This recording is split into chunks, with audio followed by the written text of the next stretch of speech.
What's up, fight fans? This is Kurt DeVille with Counterpunch Boxing News, and I have some new news concerning Carl the Cobra Froch. Get this. Carl Froch questions Dillian Whyte's absence. He said he's vanished and gone silent. He also had this to say, people. He said he's gone quiet, Dillian Whyte. He was supposed to fight Anthony Joshua in a rematch. They boxed as amateurs and as pros. He clipped him, wobbled him a bit. AJ fought back and knocked him out. It was a good fight and a learning fight for AJ. That's when he had the tenacity about him. He used to go for it, in which he doesn't do much now since being dipped by Andy Ruiz. He was supposed to fight Whyte in a rematch. Whyte failed a drugs test and has vanished. He's gone quiet. There's nothing happening. I don't know if anybody knows where Dillian Whyte is. Let us know. If you're watching, reach out. We'll have a chat. Those are the words of Carl the Cobra Froch. And let me counterpunch. I think this was more a dig at AJ than Dillian Whyte, right? Because, you know, we all know that about Dillian Whyte. No one knows what happened to Dillian Whyte. You know, I've recently reached out to Dean, but I mean, it wasn't about Dillian Whyte. You know, I'm friends with Dean. I don't know Dillian, you know, but, you know, he's like, I think he's just taking it easy at this point. You know, obviously he's not making any noise. He's not making any comments. He's not doing any interviews. So that should tell you enough. And I think when people do that, they decide not to. You know, they decide to, like, hey, let me lay low and let me just take a chill pill or whatever. You know, a lot of times, though, to be real with everyone, when you are quiet like that, that quiet, people take that as guilt. You know, not saying that's the case with Dillian Whyte, but, you know, a lot of people, you know, are looking for Dillian Whyte, you know, to definitely respond, you know, because a lot of times the normal thing to do is to respond to criticism, is to respond to certain accusations. And Dillian Whyte, since he's not done anything, none of the above, people look at that as guilt. Well, I'll say this.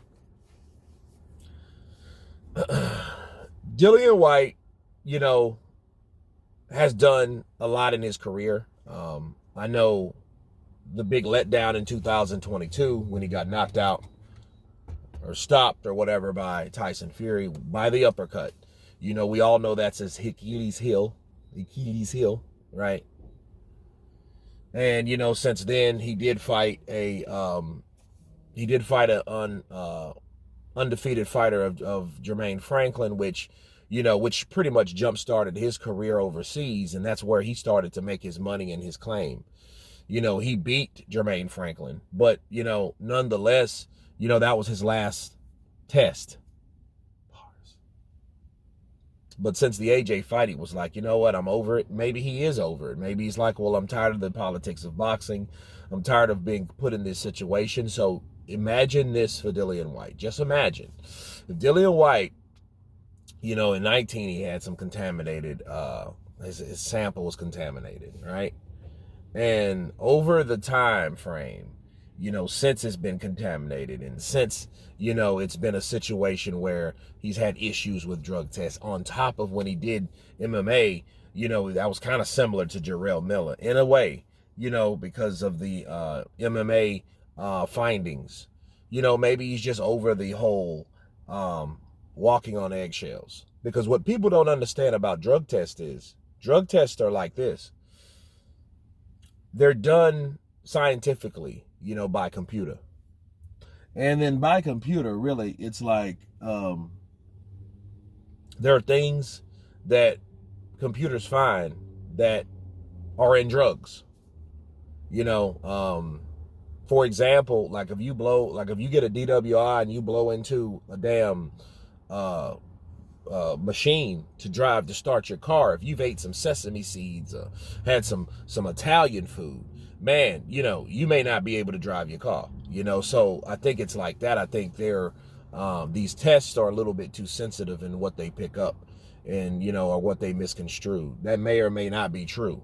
You know what I mean? Because a lot of times, like Canelo had the clenbuterol, and they put clenbuterol in cows in Mexico, and he was eating cows in Mexico and all this, that, and the other. So you know what I mean? I think there's exceptions to the rule, and I think just because something seems that way may not be that way, But then sometimes it is that way. It's exactly how it seems, but.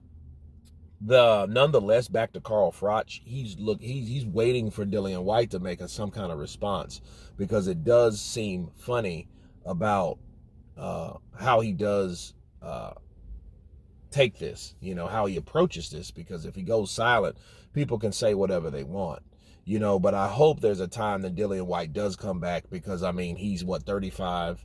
He's not the oldest fighter out. He's younger than Joe Joyce. He's younger than Deontay Wilder. So, for him to just go off the scene like that, I don't think would be justice for him and his career. But anyway, you guys tell me what you think of Carl Froch calling out to Dillian Whyte. Where are you, Dillian? Of course, please subscribe. And you guys been Counterpunch. Peace!